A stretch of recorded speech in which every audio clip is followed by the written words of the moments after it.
It's all those I can't, I should, those kind of statements. Yes. Yes. And I'll do it when kind of statements, like those are the things where we're telling ourselves that we're not there yet, essentially. Yes. And it's interesting because when you put the word yet, that at least creates a little bit of hope. But it's like, I can't, or I must, I should, I have to. They're all those heavy weighted words that really just, disempower us, completely disempower us. So it is, I find that using this when we talk about language and thinking about language in terms of above the line and below the line as well, I like to tie these two together because it is, are you using empowering language or are you using disempowering language? And if you're doing that to yourself, then it's very hard to project positively or, be a positive influence on others if you're not able to do that for yourself.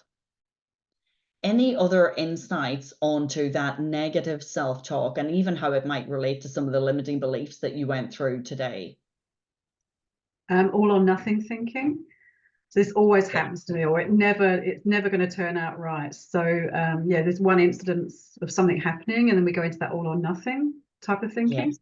Yeah, and it's pure despair and the world Yeah. is falling down or the sky is falling down around me. Absolutely, absolutely. So I just wanted to focus on the internal dialogue, but everything that I'm going to say about the external dialogue now is relevant internally as well. But I want you to think about what are some words that you think, and if we're talking now that we're speaking, presenting, communicating to others, what are some words that we might want to avoid?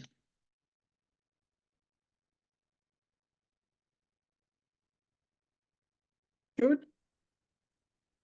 Sorry, go ahead, Rebecca. I missed that. So should. Should, yes. When you should on yourself. Yep. So saying it to ourselves is one thing. When we say it outwards, so if you're standing, maybe you bought tickets to this presentation, you should, you must, you have to. How are you going to feel in that presentation? How are you going to feel in that keynote? Are you going to walk away inspired? Are you going to walk away and take action? No, you feel dictated to. Yes. And it's important for us sometimes when we're passionate about things, this is what ends up in our keynotes, or this is what ends up in our social media. This is what ends up in our presentations to the board. It's like, oh, we have to. And it's like, do we? Those are the things that sometimes gets people's back up instantly. So what are some other words? Just think broadly, some things that just turn the audience off. So we said should, must. Always, never. Yes. Yeah, and it's like some of the things that Deanna was saying as well, is always, never, those absolutes. It's like, oh, every time, this always happens, or that it just makes it that bit more extreme, and we don't necessarily have the facts and figures to back that up as well. So everywhere, all the time, always, those are the kind of things. Never, even never is one of the ones that, it's like, if you're someone who has a bit of a skeptic nature, you're going to tune out at that point in the presentation. It's like, what, never? Really? Never, ever? Or the whole world, the whole state, the whole city, the whole organization, the whole IT department. Anytime we kind of bundle everybody up together without any facts and figures, they are instantly things that I would say avoid, unless you're doing it for a purpose and you want to kind of get people thinking. If you're trying to poke a little bit and prod, then yes, use them, but again, do it with intention. Okay. So we spoke about shoulds and musts and need and want, all of those. Anything else that you think of in general that you shouldn't use in a presentation, or that you'd want to really consider before you do it? Say don't, because when you tell people not to do something, they tend to immediately get defensive about it and go, well, don't tell me what to do. Yes. So they'll do the opposite of what you said. Yes. And it is in line with the you should do this, you must, you need to, you have to, don't. All of those things feel like you're being dictated to. I'm going to throw an example in here now because go ahead, Laura, I'll let you jump in. Oh, I was going to say, being careful with the word I. Oh, yes. Like, Yep.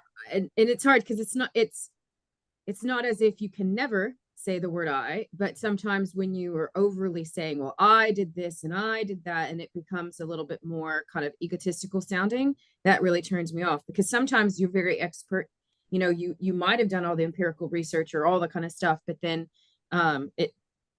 just limiting how much you say and make it about yourself. Yes. And I think also we. So if you overuse we, it's like, oh, are you losing credibility? And that's a beautiful thing. Like, it's a very generous thing to always give, kudos to a team that you're working with.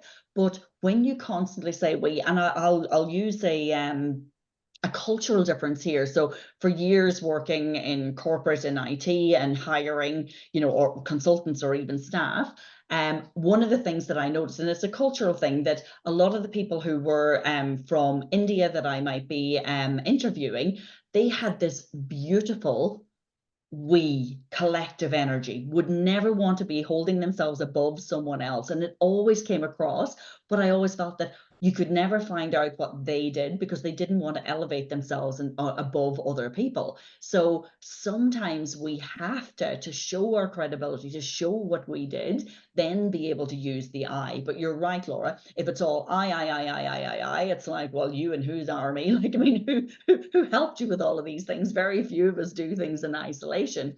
But if we're also we, it's like, oh, okay, are you really the expert here? Are you really the thought leader? Are you really the person who's the problem solver here? So both of them, it's just think of, and again, look through your keynote, look through your presentation. If it's all one or the other, any extreme is probably something to just have a little bit of consideration about it. I'm going to throw another set of examples here. So what about some things that might be a little bit wishy-washy, that may not show confidence when you're presenting? What are some of those words that you might want to avoid? Nice. Okay. Yeah. Beige. Beige. I think that describes the actual content if you're going to do that. What else? What was that last word? Beige? Beige, yeah. Like the color? Yeah. Yeah, so it's like bland. It's like, yeah. You don't really have a position on things. Yeah. You're just in that kind of beige or gray space. Think. Yes. If I think. Yeah, I think. I feel. It's like when and it's not saying not to use these, just consider when you are. I'm going to throw just one word that's probably spark off some others. So what about things like, oh, maybe we could possibly, do you sound confident or certain when you use those words in a presentation? Maybe, possibly, or we might do that. That's another one. Yes. Any of those words that don't show you stating a position, or if you're stating a risk, so maybe you've done some research and you're showing it, but it's like, oh, well, maybe we could do this. So, if I look at Carolyn, and if you're going to influence people there, about fossil fuels and, global warming, all of those things, well, maybe we could do this and we could possibly do that. And we might have a chance of saving the planet. How far do you think Carolyn is going to get as an advocate? How much action do you think she's going to get people to take? So if we want to show that we are confident, we are certain, we are convicted in what we're doing, and then that has a ripple effect onto others. So that's another segment of words. I'm going to give you another. Oh, go ahead. Sorry, Rachel. Yeah. Just with think and feel, it depends on the content, right? Because obviously you've used think and feel today for us to open up space in our mind. So I think what you're talking about is like, don't devalue what you're maybe presenting by saying, oh, I think this, rather than where your content is, I want you to have a think about, or have a think about how this might be affecting you. How is that feeling for you. Yes. Yeah. Okay. Yes. And it is, again, you're never going to get rid of all of these completely, but when you review your content and just think, does it need to be there? Because sometimes we throw those things as filler words, or, you know, they just take up space. And which leads me to the next thing is, what about your filler words? So I'm going to say it now. I do this every single time. Linda's going to laugh at me, but my filler word is so.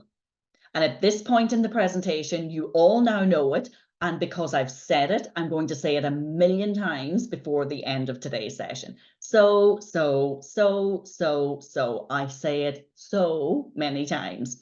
So each of you, so that. It's like you can now start doing buzzword bingo. You can just mark down how many times Diane says so between now and the end of the session. But we each have our filler words, and it is, we're not necessarily, especially if you're doing a keynote, because a keynote, you should know the majority of the words that you're going to say. And a filler one then is, oh, I'm trying to remember what comes next, or I've got a weird look from the audience, maybe they're not engaging, so you're just feeling that little bit on edge. Some of us are some of us are some of us are actually, or just, like there's lots of different words, but, or like, talk to any young person, like, it's just, so look at yourself, listen to yourself, listen back to some of your recordings and think, what is your filler word? Because we all have them, and try to work on ruling that out in what you do. And even just, you know, if you do social media posts or anything, just listen back to some of them and think, oh, okay, it's telling. And I still know this. You know, yes, you know, we all have them. We all have them. So good.